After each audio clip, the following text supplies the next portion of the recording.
गिरने से बड़ा हादसा हो गया है। एक ही परिवार के 5 लोगों की मौत हो गई। नया पानापुर 42 पट्टी की यह घटना बताई जा रही है। देर रात गिरी कच्चे मकान की छत, मलबे में दबने से 5 लोगों की मौत हो गई है। काफी पुराना और जर्जर ये घर था। आपको बता दें कि इंदिरा आवास योजना से ये घर बना था, तो 5 लोगों की मौत हो गई है। दानापुर से आपको ये बड़ी खबर बता रहे हैं। घर की छत गिरने से ये बड़ा हादसा हो गया। इंदिरा आवास योजना से ये घर बना था। हालांकि ये घर काफी ज्यादा पुराना था। मलबे में दबने से 5 लोगों की मौत हो गई। बड़ी खबर दानापुर से इस वक्त की आपको बता रहे हैं, जहां 5 लोगों की मौत हो गई है। देर रात कच्चे मकान की छत गिरी और छत गिरने की वजह से 5 लोगों की मौत हो गई। और ये मकान जो है वो इंदिरा आवास योजना के तहत बना था।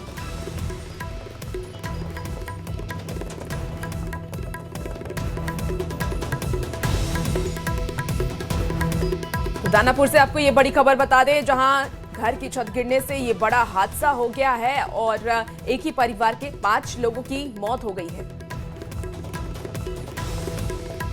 गोपालगंज में सड़क हादसे के बाद उपद्रवियों ने पुलिस इंस्पेक्टर की गाड़ी को आग के हवाले कर दिया था। प्रशासन को स्थिति नियंत्रण में करने के लिए आंसू गैस के गोले छोड़ने पड़े थे।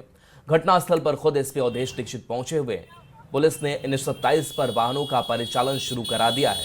पुलिस ने आंसू गैस का गोला छोड़ने के दौरान कुछ लोगों को डिटेन भी किया, जिनसे पूछताछ चल रही है और घटना में संलिप्त हैं या नहीं, वीडियो के आधार पर जांच हो रही है। फिलहाल सदर एसडीएम अनिल कुमार और एसडीपीओ प्रांचल के साथ पुलिस की टीम एक्शन में आई है और उपद्रवियों को खदेड़कर पकड़ा जा चुका है।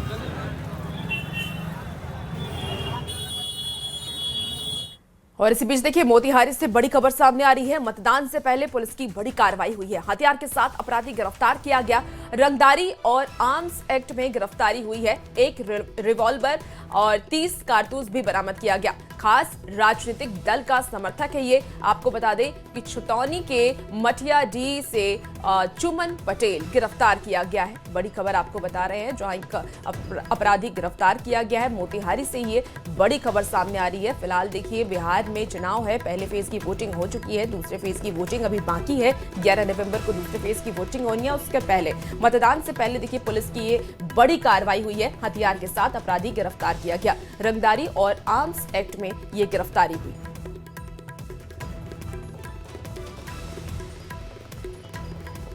यूपी सीएम योगी आदित्यनाथ सुपौल पहुंचे। सुपौल के भीमपुर में यूपी सीएम योगी ने बीजेपी प्रत्याशी नीरज बबलू के पक्ष में जनसभा को संबोधित किया। जनसभा को संबोधित करते हुए सीएम योगी ने कहा कि एनडीए सरकार में गरीबों के लिए कई सुविधा दी जा रही है, इसलिए ध्यान रखना है कि फिर से जंगल राज स्थापित न हो। बिहार में जंगल राज ला करके इन लोगों ने एक परिवार की बपौती बना करके बिहार को पूरा लूट खसोट किया था। मोदी जी के नेतृत्व में आप देख रहे हैं 80 करोड़ लोग देश के अंदर फ्री में राशन की सुविधा का लाभ प्राप्त कर रहे हैं। 50 करोड़ लोगों को मुफ्त में स्वास्थ्य की सुविधा, 5 लाख रुपए प्रतिवर्ष की सुविधा प्राप्त हो रही है। और बहनों और भाइयों, 46 करोड़ लोगों के जनधन अकाउंट खोल करके भ्रष्टाचार मुक्त व्यवस्था, सरकार का पैसा सीधे गरीब के खाते में जाएगा।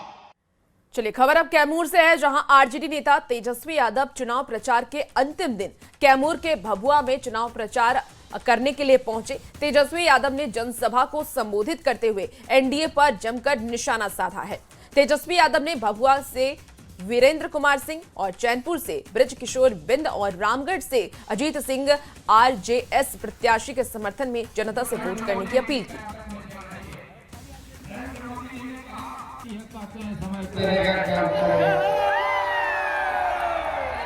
प्रधानमंत्री जी मोदी जी फैक्ट्री लगाएंगे गुजरात में, बिक्री चाहिए बिहार में। क्या किए बिहार में?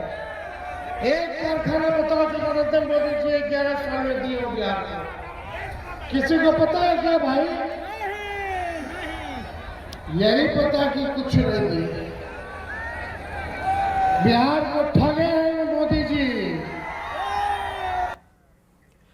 घाटशिला चुनाव के लिए प्रचार का शोर अब थम चुका है। जेएमएम और बीजेपी के बीच मुकाबला है। चुनाव प्रचार के आखिरी दिन दोनों दलों ने अपने अपने उम्मीदवार के लिए वोट की अपील की। सीएम हेमंत सोरेन और कल्पना सोरेन ने भी मोर्चा संभाला और जेएमएम उम्मीदवार के लिए रोड शो कर लोगों से वोट मांगा। ये रिपोर्ट।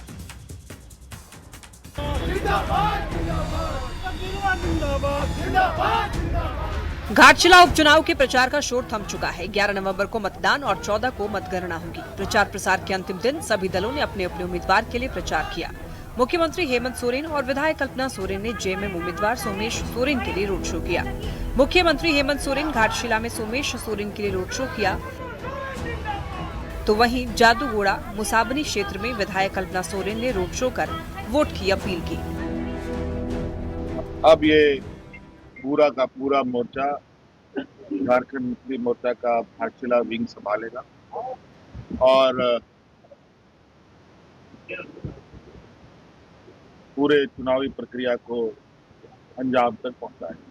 हम लोगों ने लगभग घाटशिला के एक एक घरों तक, मोहल्ले, टोले, गांव, पंचायत, बूथ स्तर तक पहुंचने का प्रयास किया। झारखंड की अबुआ सरकार है, ये आप लोगों की सरकार है। लोगों तो आपने पढ़ाई किया है कि आप झारखंड सरकार को कोई लगी कमी नहीं। चुनाव प्रचार थमने के बाद सब अपनी अपनी जीत का दावा कर रहे हैं। आप देखेंगे कि एक नया उलगुलान भगवान बिरसा मुंडा ने जो किया था, उसी प्रकार से नया उलगुलान होगा इस सरकार के खिलाफ। और घाटशिला से एक संदेश इस सरकार को मिलने जा रहा है कि आप जो चाहते हैं, जैसा चाहते हैं राज्य को चलाना, वैसा नहीं चलने वाला है। वहाँ पराजय सामने दिख रही है और यही कारण है, बहुत नेता ने तक कन्नी काट लिया चुनाव प्रचार करने से। हार का ठीकरा कौन अपने माथे पर लेगा? और ये बात तय था, बाबूलाल जी की कुछ मजबूरी थी, उन्हें घूमना था, दिखाना था पार्टी के ऊपर के लोगों को, नहीं तो बाबूलाल जी की भी क्या इच्छा है ये तो मुझे लगता है क्षेत्र के सभी लोग जान गए थे। चुनाव प्रचार में कोल्हान टाइगर के नाम से विख्यात चंपाई सोरेन ने भी एड़ी चोटी का जोर लगा दिया है। घाटशिला की जनता से वोट की अपील करते हुए चंपाई सोरेन ने दावा किया कि आदिवासी विरोधी सरकार का घमंड घाटशिला की जनता तोड़ेगी। घाटशिला विधानसभा उपचुनाव को हेमंत सोरेन की सरकार अपने 1 साल के कामकाज पर जनता के मुहर के तौर पर देख रही है, तो बीजेपी को उम्मीद है उपचुनाव में हार के सिलसिले को तोड़ते हुए कमबैक करने की। इसीलिए सत्ता पक्ष हो या विपक्ष, लोगों को अपने पक्ष में गोलबंद करने का कोई भी मौका खोने को तैयार नहीं दिखते। न्यूज़ 18 के लिए जमशेदपुर से आशीष तिवारी के साथ रांची से संजय सिन्हा की रिपोर्ट।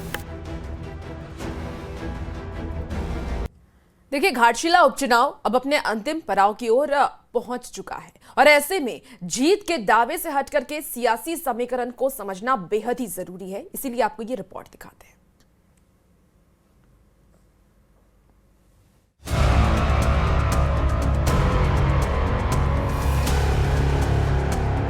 घाटशिला उपचुनाव का प्रचार का शोर अब थम चुका है। ऐसे में जीत के दावों से अलग हटकर जीत के समीकरण को समझना बेहद जरूरी है। जेएमएम को दिवंगत रामदास सोरेन की विरासत और स्टार प्रचार की बदौलत दोगुनी मार्जिन से जीत की उम्मीद है। नवंबर 2024 विधानसभा चुनाव की अगर बात करें तो बीजेपी उम्मीदवार बाबूलाल सोरेन को 75,910 वोट मिले थे और 22,446 मतों के अंतर से हार मिली थी। ऐसे में बीजेपी के सामने इसी हार के अंतर को पाटने की चुनौती है। घाटशिला सीट जो है जेएमएम के ही पास थी और उसी के पास रह जाएगी।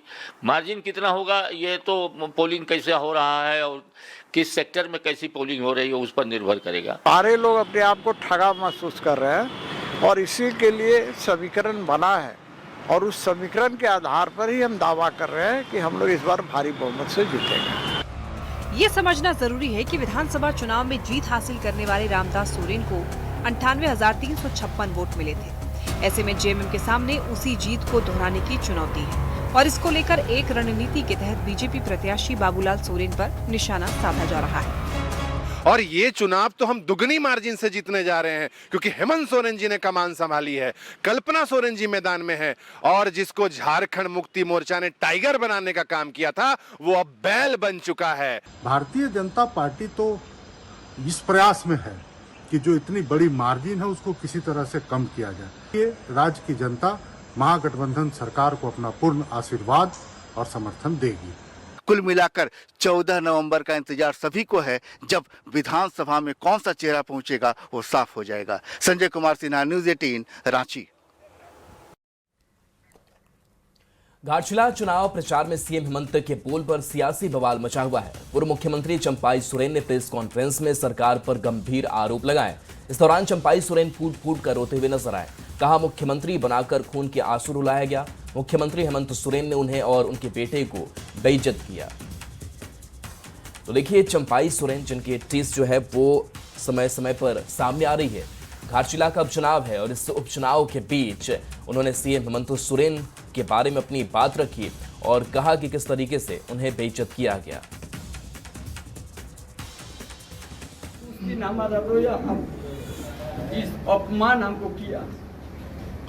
मेरा एक सीएम का कार्यक्रम को आप होल्ड कीजिएगा, नहीं तो अगर दिल में हमारा पाप रहता तो हम तो रिजन नहीं करता, विपक्ष का कहता कि हमको समर्थन करो, लेकिन हमने नहीं किया। इसे एक बार रीजन बोला, हम तुरंत सिग्नेचर कर दिया। चिट्ठी पहले ही मना हुआ था, लेकिन वो आदमी को आज इन लोग पहल बोलेगा, वो आदमी लोग आज हमको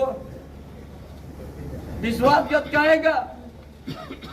जो ये प्रवक्ता हमको गद्दार कहता है, उनका खतियान कहाँ पर है? जो प्रेस का प्रवक्ता है किस जगह से आया? हम जैसा एक ईमानदार योद्धा को आज गद्दार कहा है। हम उस दिन हम रोया है और उस दिन याद करता था। आप आंसू आज नहीं हम रोक पा रहे। चलिए अगली खबर का रुख करते हैं, जहां बोकारो से दूसरी खबर सामने आ रही है। बोकारो के स्टील प्लांट में लगातार हो रहे हादसों पर अब सवाल उठ रहे हैं। पिछले 6 महीने में करीब 14 हादसे हुए हैं। धनबाद सांसद ने सेल के अध्यक्ष को दोषी बताया है। जिम्मेदार पदाधिकारी पर कार्रवाई की मांग भी की है। ये रिपोर्ट आपको दिखाते हैं। बोकारो के स्टील प्लांट में हादसों का सिलसिला थमने का नाम नहीं ले रहा है। पिछले 6 महीने में करीब 14 हादसे हो चुके हैं, लेकिन फिर भी प्रशासन सोया हुआ है। अभी तक कोई ठोस कदम नहीं उठाया गया। कभी किसी मजदूर की जान जाती है तो कभी मजदूर गंभीर रूप से घायल हो जाते हैं। बोकारो के स्टील प्लांट में पिछले सिर्फ 6 महीने में 14 हादसे हो चुके हैं, जो प्रशासन और सिस्टम पर कई सवाल उठा रहे हैं। 8 नवंबर 2025 ऑक्सीजन पाइप फटने से हादसा हुआ। एसएसटी विभाग का कर्मचारी झुलस गया। 14 नवंबर 2025 स्टील प्लांट के डोजर में आग लगी। डोजर पूरी तरीके से जलकर खाक हो गया। 1 नवंबर 2025 को 2 ब्लास्ट फर्नेस टकराने से हादसा हुआ। गर्म लोहा नीचे गिर गया। 30 अक्टूबर 2025 को स्टील प्लांट में मिट्टी डालते वक्त हादसा हुआ। ब्लास्ट फर्नेस 4 के कास्ट हाउस में हादसा हुआ और एक मजदूर की कलाई कट गई। 21 अक्टूबर 2025 स्टील मिल्टिंग शॉप 1 में इलेक्ट्रिकल फ्लैश से 2 कर्मचारी झुलस गए। अचानक से निकली चिंगारी से हादसा हुआ। 12 अक्टूबर 2025 को स्टील प्लांट में पिघला स्टील गिरने से हादसा हुआ। पिघला स्टील ट्रांसफर करने के दौरान ये हादसा हो गया। 3 अक्टूबर 2025 को कोल्ड रोलिंग मिल में शीट कटर गिर गया और एक मजदूर बुरी तरीके से घायल हो गया। 28 सितंबर 2025 को हॉट मेटल का लेडल गिरने से हादसा हुआ। गर्म लोहा 3 ठेका मजदूरों पर गिर गया। 3 ठेका मजदूर गंभीर रूप से झुलस गए। 23 सितंबर 2025 सीएमपीएस सेक्शन में भीषण आग लगी। सीएमपीएस पूरी तरीके से जलकर खाक हो गया। 5 सितंबर 2025 एक ऑयल ड्रम फटने के कारण हादसा हुआ। ऑयल ड्रम में आग लगने से कर्मी घायल हो गए। 4 लोग गंभीर रूप से झुलस गए। 28 अगस्त 2025 सीआरएम में मेंटेनेंस काम के दौरान हादसा हुआ। इलेक्ट्रिकल फ्लैश होने के कारण हादसा हुआ। घटना में एक मजदूर झुलसा। 13 अगस्त 2025 स्टील प्लांट के LRS 2 में हादसा हुआ और हादसे में एक ठेका मजदूर की मौत हो गई। 21 जुलाई 2025 को लोको रिकपलिंग के दौरान हादसा हुआ। घटना में एक ठेका मजदूर घायल हुआ। 3 जून 2025 को हॉट मेटल गिरने से हादसा हुआ। 5 मजदूर गंभीर रूप से झुलस गए। तकनीकी गड़बड़ी के कारण यह हादसा बताया गया। बोकारो स्टील में हो रहे हादसों पर बीजेपी के धनबाद सांसद ढूलू महतो ने सवाल उठाए और सेल के अध्यक्ष अमरेंदु प्रकाश को दोषी ठहराया। बीएसएल के जो चेयरमैन है अमरेंदु प्रकाश जी, उनके बारे कई बार हमने आपको बताया कि उन्होंने सिर्फ और सिर्फ आदमी मरे या बचे उससे मतलब उसका नहीं है, प्रोडक्शन चाहिए। बिना सेफ्टी का काम करवाने का परिणाम ये हो रहा है। सेफ्टी को ताक में रखकर मजदूरों को जान जोखिम में डालकर काम करवा रहा है। इसका सरासर दोषी उनका होना चाहिए और इनके लिए हम प्रधानमंत्री जी से भी बात करेंगे, स्टील मिनिस्टर से कोई उनके संज्ञान में दे चुके हैं, गृह मंत्री जी से बात करेंगे और ऐसे अधिकारी को रहना उचित नहीं है। वहीं प्लांट में हो रहे हादसे को लेकर बोकारो स्टील के प्रमुख यूनियनों में से एक बीसीसीएल कर्मचारी संघ अध्यक्ष ने हादसों पर चिंता व्यक्त की। उन्होंने कहा कि हम फॉरेंसिक ऑडिट की मांग करेंगे। जल्दी हो रहे हादसों को लेकर सुप्रीम कोर्ट में एक जनहित याचिका भी दायर करने वाले हैं। हम लोगों का यूनियन जो है इस विषय पे चीफ ऑफ फैक्ट्री इंस्पेक्टरेट को हम लोगों ने पिछले घटना के दौरान जांच के लिए चिट्ठी लिखा था। इसका अब तक कुछ हम लोगों को उत्तर नहीं मिला है। बोकारो स्टील प्लांट में लगातार हो रही घटना सुरक्षा व्यवस्थाओं पर सवाल उठाती है। समय रहते यदि प्रशासन ने आवश्यक सुधार नहीं किए तो भविष्य में ऐसी घटनाएं और भी गंभीर रूप ले सकती हैं। सभी संबंधित अधिकारियों को इस दिशा में ठोस कदम उठाने की आवश्यकता है ताकि कर्मचारियों की सुरक्षा और स्वास्थ्य को सुनिश्चित किया जा सके। न्यूज़ 18 के लिए बोकारो से मृत्युंजय कुमार की रिपोर्ट। झारखंड बीजेपी अध्यक्ष बाबूलाल मरांडी ने पुलिस पर गंभीर आरोप लगाए और ये कहा कि राज्य में पुलिस की कार्यशैली मुख्यमंत्री के चरित्र जैसी हो गई है। उन्होंने मीट दुकानदार राजेश साव का जिक्र किया और ये कहा कि मुफ्त में मीट न देने पर पुलिस ने दुकानदार को झूठे आर्म्स एक्ट के मामले में जेल भेज दिया। इस मुद्दे पर बीजेपी ने राज्य सरकार को घेरा और पुलिस प्रशासन पर मनमानी का आरोप लगाया। बहुत ही गंभीर आरोप लगाए हैं हमारे माननीय प्रदेश अध्यक्ष जी और इस राज्य के नेता प्रतिपक्ष। और जो घटनाएं घटी हैं कि अगर कोई दुकानदार है, मीट दुकान चलाता है और अगर उससे पुलिस मीट मांगती है मुफ्त में और दुकानदार नहीं देता है तो उस पर फर्जी मुकदमे लाद दिए जा रहे हैं। तो जिस प्रकार से उन्होंने कहा भी है कि जैसे मुख्यमंत्री करते हैं, जो मुख्यमंत्री जी की कार्यशैली है कि कोई उनके विरोध में बोल दिया तो उस पर मुकदमा लाद दो, उसको परेशान करो, जेल में डाल दो, उसी का अनुसरण यहाँ की पुलिस कर रही है। क्योंकि पुलिस जान गई है मेरा राजा भी यही करता है, मेरा मालिक भी यही करता है। वो जनता उसका मालिक, जनता को मालिक नहीं समझ रही है पुलिस, वो अपने मुख्यमंत्री को ही मालिक समझती है। अरे फर्जी केस तो होता है वो जिसमें हमारे नेता हेमंत सोरेन जी को 5 महीने जेल में रहना पड़ा। उससे ज्यादा कोई फर्जी केस होगा जो दिल्ली के इशारे पर दर्ज की गई, अदालत ने बेगुनाह बताया और अंत में रिहा हुए, वो होता है फर्जी।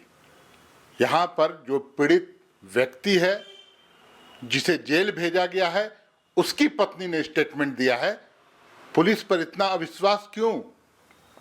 पुलिस के अनुसंधान का इंतजार करना चाहिए, क्या नतीजे सामने आते हैं। थोड़ी भी लापरवाही अगर संज्ञान में आ गई इस सरकार के तो कोई भी पुलिस पदाधिकारी हो वो बख्शा नहीं जाता।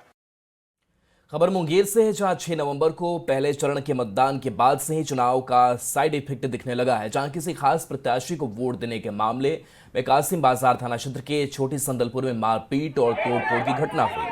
आरोप है कि अपराधी प्रवृत्ति के कन्हैया यादव ने अपने सहयोगियों के साथ मिलकर संजय चौधरी के घर पर धावा बोल दिया। आरोपियों ने संजय चौधरी और उनके परिवार के सदस्यों के साथ जमकर मारपीट की। वहीं मारपीट और तोड़फोड़ की जानकारी मिलते ही पुलिस मौके पर पहुंचकर छानबीन में जुट गई है और मारपीट के पीछे का सच टटोल रही है। मेरे साथ में जबरदस्ती मारपीट किया। कारण कुछ बता रहे थे आप कि वोट बीजेपी में काहे गिराए। कौन बोला? कन्हैया। किस में वोट गिराया? बीजेपी में। कौन बोला ये बात? कन्हैया। कहाँ गिराना चाहिए था फिर? किसको वोट देने कह रहा था? अब ये तो नहीं बोला सर। नहीं बोला। कब से चुनाव के बाद से ये हो रहा है क्या? हाँ, किस तारीख से हो रहा है ये बात? 6 तारीख से।